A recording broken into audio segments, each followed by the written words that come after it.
into freelancing kind of by accident. I lost one of my jobs, and luckily I had gained a lot of, contacts through old colleagues or just through networking events, and then I ended up turning that into a career. I don't think I would have had the guts to just like quit my job and do that. I've seen people do that, so it's definitely doable. So I kind of fell into it by accident, and I'm really happy about that. So basically what we're going to go over today is how to maintain a good relationship with your editor and keep the momentum going, because they get so many pitches all the time, and it's, how to make yourself stand out.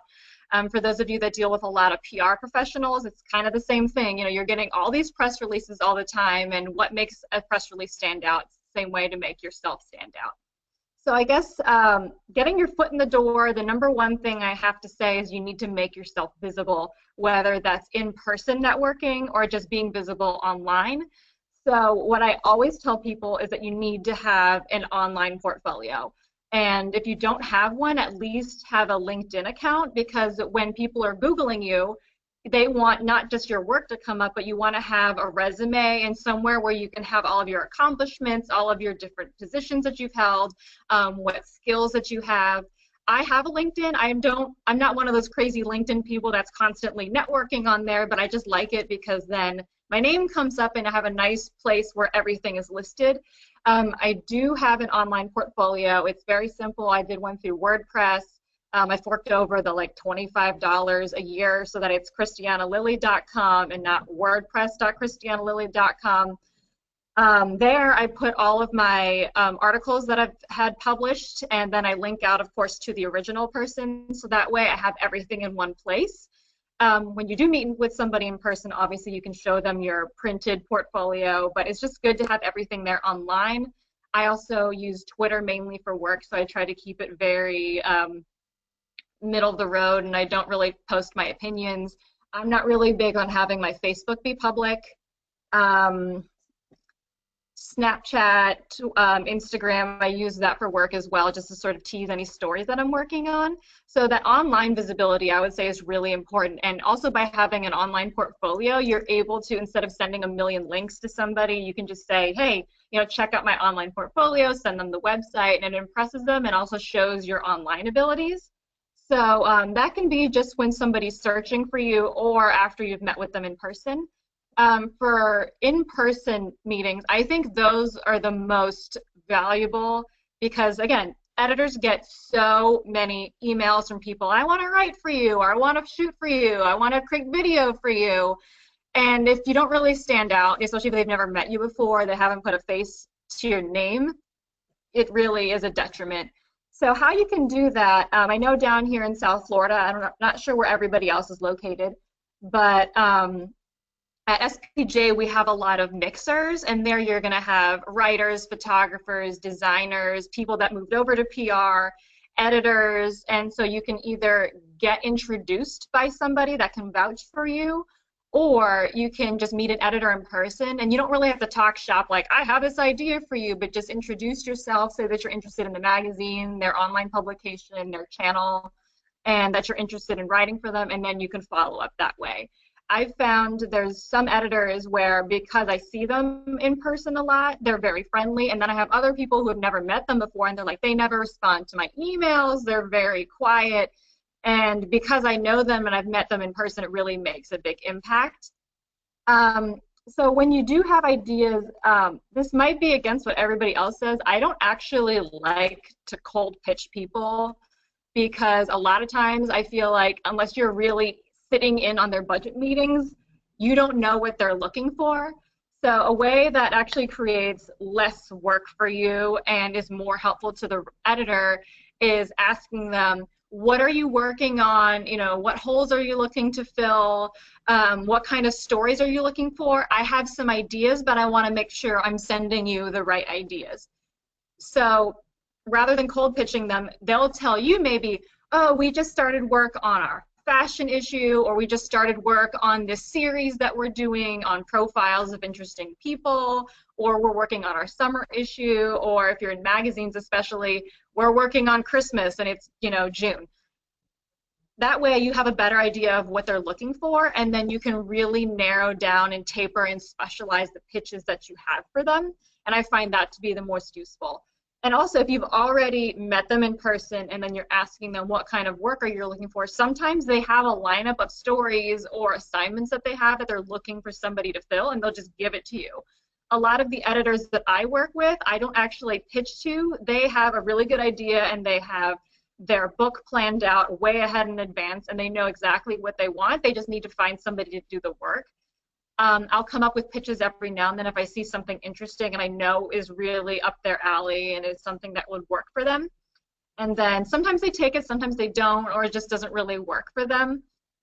Another way to familiarize yourself with the publication is almost pretend you're an advertiser. So if you go online, you can look a lot of times at their media kit, and it'll show, you know, the demographics of who reads their publication, their viewership, what kind of people are viewing or reading their publication.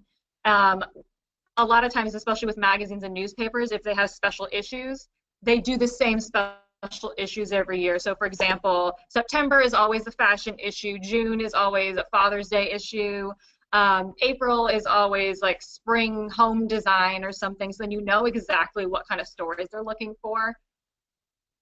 And you also get a better idea of the kind of publication, because some places are very luxury oriented and they don't really like writing about quote unquote the little people, or, you know, offbeat artists aren't really up their alley, whereas opposed you have an alternate, you know, weekly who really wants those weird people, or, you know, really out of the box thinkers and profiles like that, or art exhibits, you know, that aren't at really fancy museums. And so again, you have a better idea of what kind of stories they're looking for, what kind of photos. And then for photo and video, you also have a better idea of what their style is, if it's really stylized or if it's just like Hail Mary shots, if they want people to, you know, go out on the town and just shoot things for them, or if they want a photo shoot setup. All right, so that's getting your foot in the door and then pitching effectively. Let me see. Wow. All right, so now that you've gotten the assignment, whether they took a pitch of yours or they have given you an assignment, don't just run with it. A way to show that you really care, and you will establish this by familiarizing yourself with the publication, is there's some questions that I always ask, especially if it's a new client of mine, and I call them clients because I consider myself to be a business person and I am the brand that I'm selling. So take yourself seriously, they will take you seriously. Ask questions are, do you have in-house style rules that kind of vary from the norm? For example, I worked for a publication where they didn't say Christiana said, they said Christiana says. And simple things like that, if you already turn it in for them and they have that they don't have to go back and edit everything, it just gives them less work and they really appreciate it. If you're a photographer, do they like to slug their photos a certain way so that it'll jive in with how they turn everything in so they don't have to rename everything? Do you want it on Dropbox? Do you want me to hightail it to you? Do you want me to send it to you through WeTransfer? Do you have an FTP? You know, how do you like to receive work, and what's the easiest way for you to receive everything and put it together? If you're a writer, just because you're not a photographer, ask them, do you need images or videos? Even if you can't provide that, that way when you're talking with the sources, like for example, right now I'm writing a story about beach litter and different cities in Florida that are planning to ban styrofoam and plastic bags. And I know my editor likes to have photos, so then when I'm talking to my sources from either, you know, different cleanup groups or from the city commissioner, I ask them, do you have photos, high resolution photos, always high resolution? Do you have high resolution photos that I can use to go along with the story? And even if the editor doesn't use them, sometimes they can use it for social media, or they can use it for just getting an idea of something. So yeah, also you can ask, do you need help with photo assignments? And the editor might need that. Because let's say like I interviewed like a city commissioner and they don't like their plain old headshot, they want to take a photo of them in front of City Hall. You can ask them, I can help you arrange that because you already have that person's secretary's contact information, you have the contact information from the commissioner knows you and you've established a rapport with them. That makes it easier for your editor, so you can send everything over to their photographer or to them to send to the photographer. And pretty much a lot of this back-end work that really doesn't take a lot of your time helps the editor immensely and impresses them, and they're going to want to work with you again because you just did all of this background work, and it shows you really have an understanding of what they need. Some questions that are technical that you might want to go over with them is, how do you like to get your invoices? Some places use like a third party where you're going to fill out a form that they already have. Other places have just like a PDF that they want you to fill out. Other places, they just take an invoice that you make. I have a template that I use that has my mailing address, my full name. Some places need your social security number so they can file it with their taxes in the IRS. And then I list out all of the work I did and how much each cost, and that's predetermined before you turn it in. A lot of people ask me, how do you figure out your rates? A lot of places have set rates and it's really not negotiable, so I haven't really had to work around that. They'll say, here's the idea that I have, this is the deadline that I'm working with, and this is how much I'll pay you. I say most places pay fairly, so I haven't had an issue with having to go back and forth with them on that. All of the editors that I have a good relationship are also good to me, and that's why I continue working for them as well. And so that hasn't really been a problem with me. Some places are startups, which I'm not a huge fan of working with them because they're kind of all over the place and they don't know how to market the material. So for me, it's not that beneficial to work with them. But I work with, you can go online and you can see different rates that people have. And obviously it's going to vary what media you're working in and whether it's online versus if it's in print. Print tends to pay more because they don't come out every day unless you're in the newspaper world. Magazines, you know, they only come out every other month, they only come out every month, or sometimes it's an annual issue or a quarterly issue, so they're going to pay more and they have more money to blow on that on their freelance budget. This is obvious, but don't mess up your deadline, especially with your first assignment with them, because they will not forget it and they will not ask you back for work. I messed up a deadline by accident once, and I misread basically the deadline. I think my editor actually forgot about the deadline, but basically I turned it in after and it wasn't what they were looking for, and you know, it wasn't representative of my work style, but I learned from it. And so don't mess up the deadline. If you are going to be missing a deadline, tell them way in advance so that they're working around it, and they'll appreciate that you're being respectful of their time. Now, usually the deadline they give you is sort of like a fake deadline. I'm sure most of you are aware of that. So if they need it by a Friday, they probably don't actually need to give it to their designer until the following Friday or Wednesday. So it's not the end of the world if you can't meet a deadline, but just make sure you're communicating with that editor. So communication is really key with all of that work that you're doing with them, you know, all the, you know, pre-research and stuff. If you're asking them for specifics that they want to include, you know, keeping them up to date, but don't email them too much. Like, don't give them a hourly or daily update. They have to work with, they're working with designers, they're working with videographers, they're working with the publisher, they're working with the printer. They don't need to hear everything from you. As long as everything's fine, you know, try to keep it to that one conversation before you're going on to, you know, get an idea of what they need and how they want things done. And then pretty much they don't need to hear from you until you turn things in, unless things are going wrong, you know, a source flaked on you or something. So don't be needy, but be communicative. All right, taking it further. So now you have created this good relationship with this editor. You kicked butt on your assignment and you got it done on time. You gave them everything they need. They're so happy with you. How do you take it further? It doesn't end there. This goes back to your social media presence. I like to share all of my work on Instagram, whether it's, you can look on my Instagram, I think it's on the event page has all my stuff there. On Instagram and on Twitter, I will tag, you know, at Fort Lauderdale Magazine, you know, check out my latest in Fort Lauderdale Magazine on my story about walkability in the city, you know, and then put a link there, or maybe put an image of the cover of the magazine so people know what to look for. They really appreciate you doing that, and then obviously most of the time they will share your tweet or your Instagram. And it just shows to your editor that you really appreciate the work and you're really proud of the work that you did with them, and you consider yourself to be a part of their team.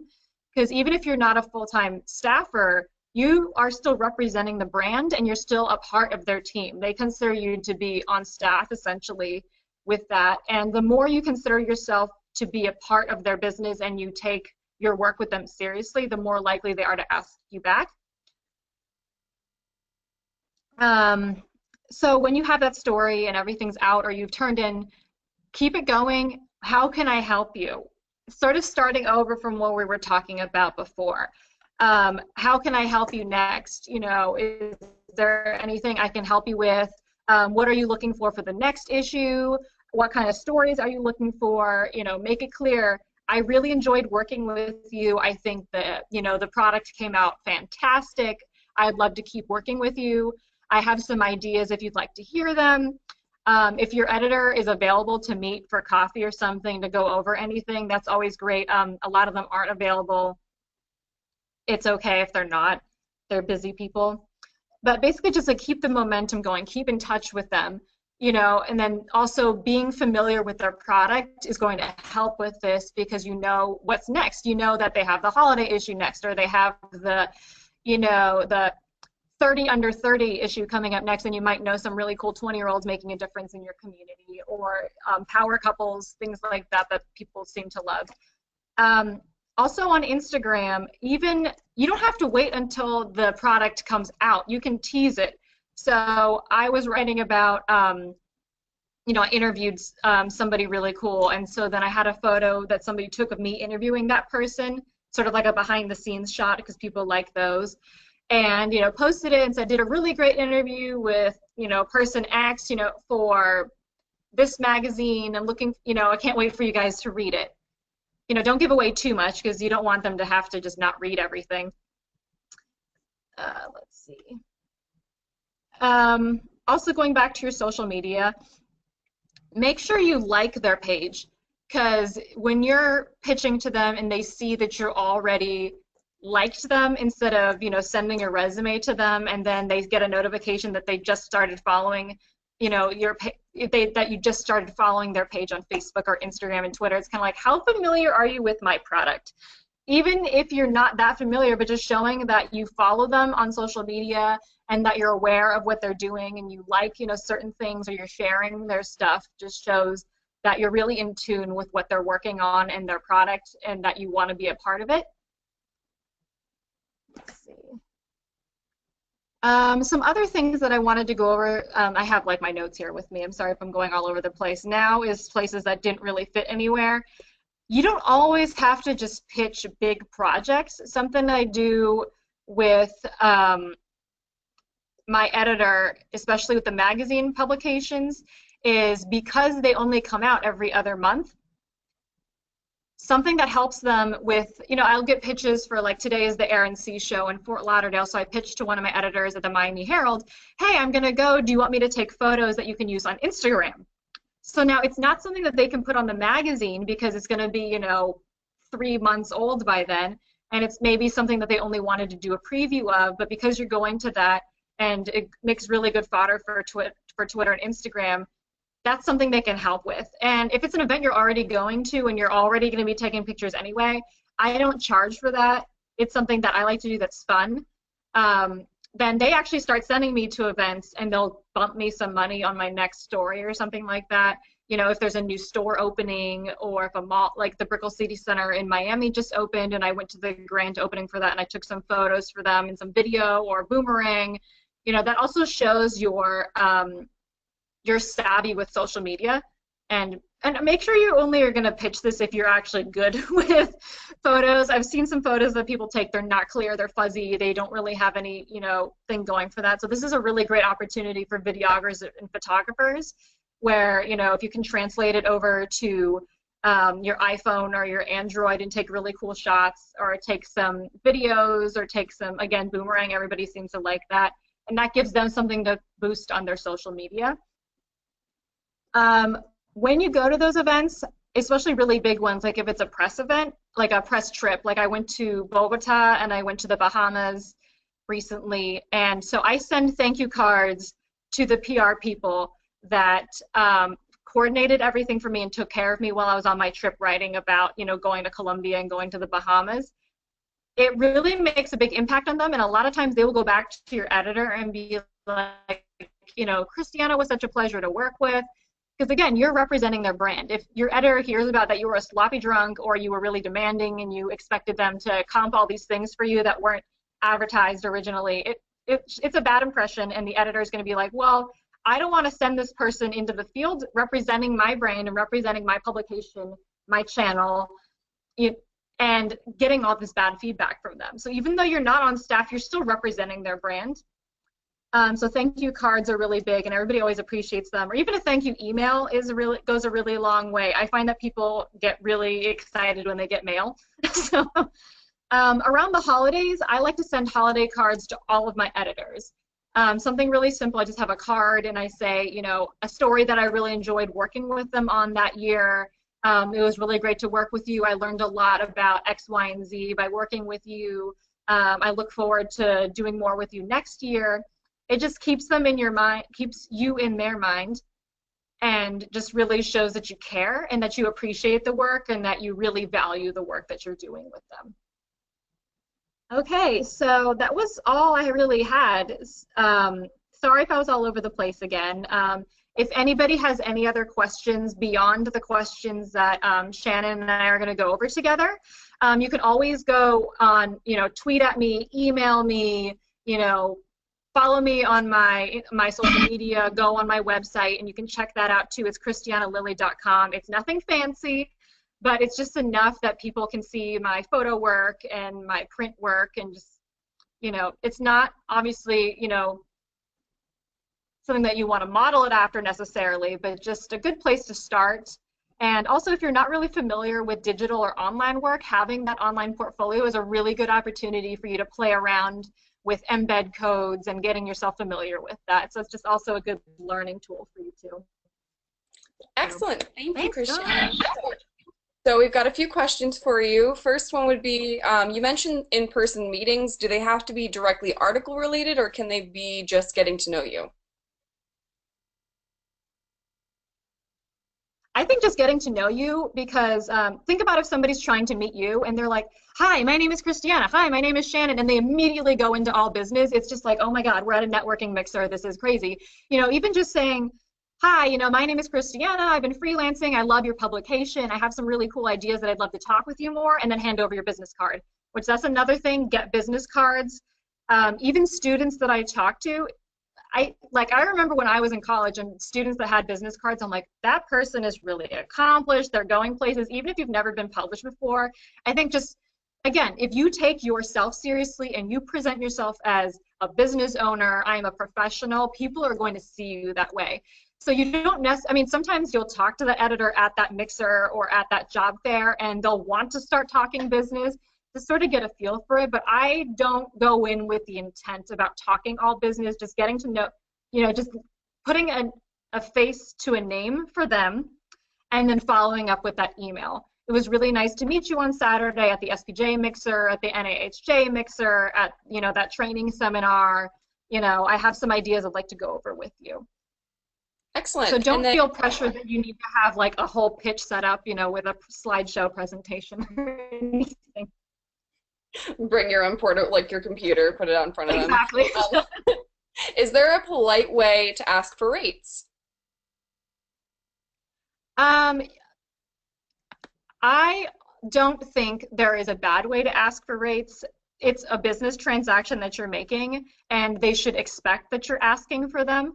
So when you're going over your pitches, ask for, what kind of compensation are you working with, or what kind of rates are you working with? I don't think that's a bad thing to ask. I feel like, it's the Femme Freelance Fest. People say women are afraid to ask about money, and I think that's true. But men also are afraid to ask about money. Money in general is just a really tough topic. But I think being forward about it, and obviously, after you've talked a little bit, don't have that right out the gate. Be like, so how much do you pay? Ask about like, or even a way that you can, you know, sort of slide it in is to ask, do you pay by word or do you pay by assignment?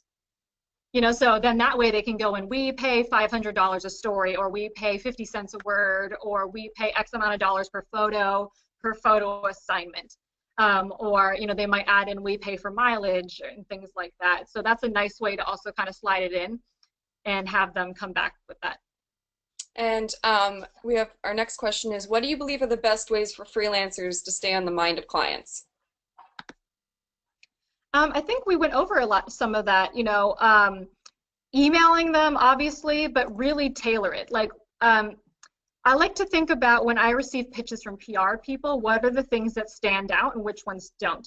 If I see that, this doesn't really apply, I guess, for journalism necessarily, but if I see that it's a mass email sent to their entire email list, I just delete it. I'm like, they haven't put into thought that how this applies to me. So put that same way into your pitches or into your emails. Emailing somebody, hi Shannon, instead of just hi, because then they know you didn't just copy and paste it and you're not just sending it to everybody that you know. Or if you want to just add in like, you know, I just saw the new swimsuit issue came out, it looks fantastic, the photography is great. I have some ideas coming up for the home issue if, you know, you're looking for stories for that. So yes, email, or, you know, if you see them out at an event, go up and say hi really quickly. Is a good way to keep them on your mind, but it's also just really spend time on the emails that you're crafting to them. Don't just throw something together. And, you know, again, knowing that you're familiar with their brand will go a long way. I hope that's helpful. Yeah. No. How do you ensure you maintain control over the edits with a new editor? Somebody was talking about how they have a story that's sensitive, and she feels like certain edits could put, you know, her safety at risk, or some editors are reluctant to show you the piece before they publish it. How do you kind of maintain some control over the editing process? So if you have a really sensitive topic, like you're interviewing, let's say, a refugee or domestic violence survivors, you know, things like that where it's really sensitive, go over that ahead of time with your editor and make it clear, because you were the person that was at that interview, you heard that person's wishes. If the editor can't meet those wishes, or, you know, go over with them ahead of time.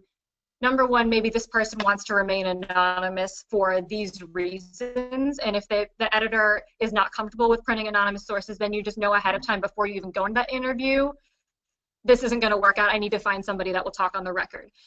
When you're also in that interview process, make it clear to that editor, I really feel like this needs to be left out, or I left this out for a specific reason. This goes into communicating with them. You know, don't wait until the issue comes out. I didn't want that way, or this doesn't work that way, because the editor doesn't know unless you're telling them.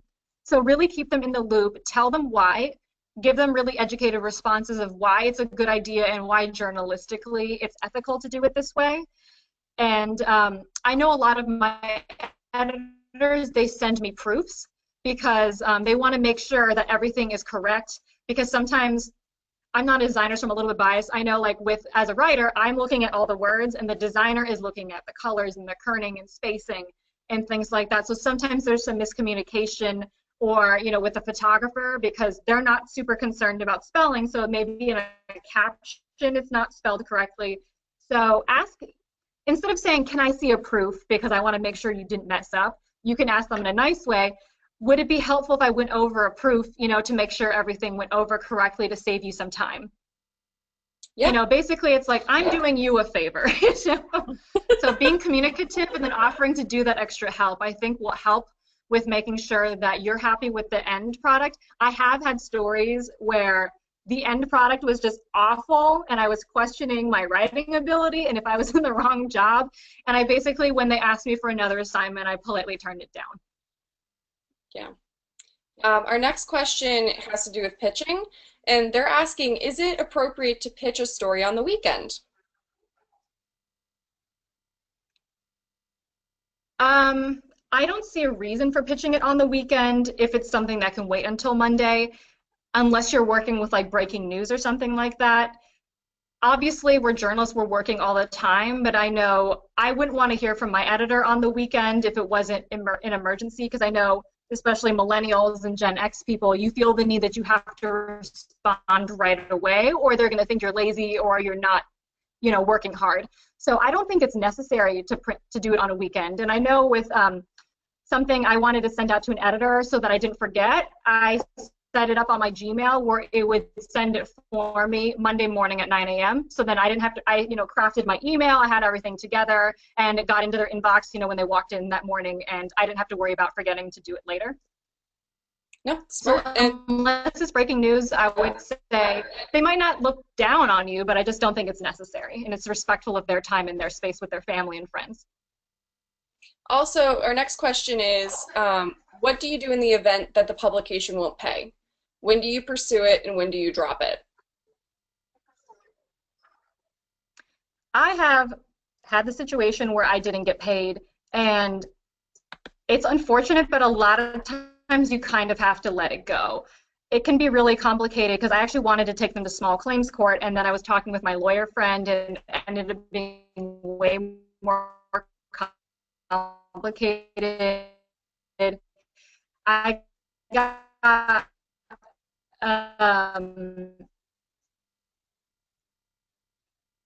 stiffed $400, which was nothing compared to my editor, who was also a freelancer. They owed him $2,000. If I was owed $2,000, I would have pursued it more.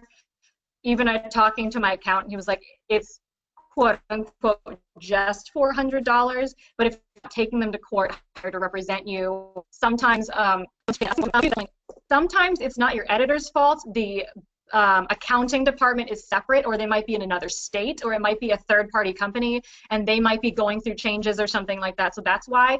So your editor might not even be aware that you haven't been paid.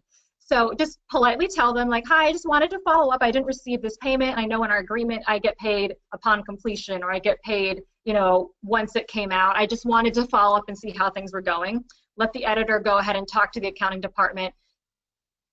It's when you email them a couple times following up politely that you need to say, I was owed this amount of money. I did the work.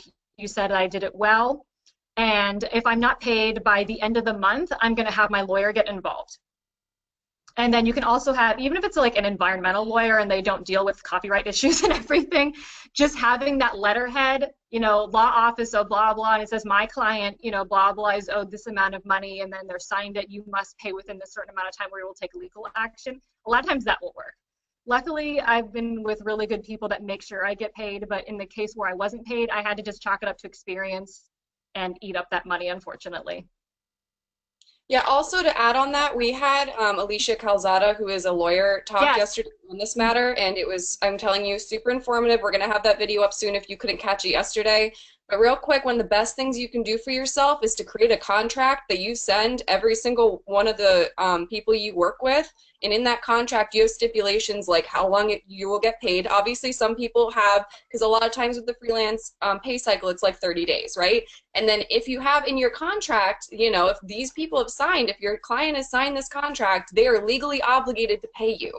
Okay, and you can have in there where they're responsible for any damages and stuff as well in response to like them being late. So keep that in mind. Like we'll put that up. It's really important talk, and that'll give you a better idea. But there are ways to make it so that your client has to pay you. Okay, like they can't skip town or anything like that. So, and just to add to that, and then one of the last questions we have here. Let me look real quick. We had a couple more come in. And same thing, I just got another question that was asking, like, how can I protect my photographs to ensure they are only used for a specific piece? Same deal. Watch that talk. It talks about all of this. I promise it goes into extreme detail, and it'll answer all those questions for you. And the woman that led that is an attorney as well, so she really will know more details than I will. I just know about the getting screwed over side of it. I feel like everyone's kind of in there, so it's all good. But yeah, if you want like super detailed, you can also consider it a badge of honor that you've been screwed over at some point, because it's going to happen to somebody at some point. So. Exactly. And I think our last question is, do you have a newsletter? And like, if you do or don't, like why? And do you think it can be useful? I don't have a newsletter, but on my portfolio, people can sign up to get an email when I publish something. and so they can read a story.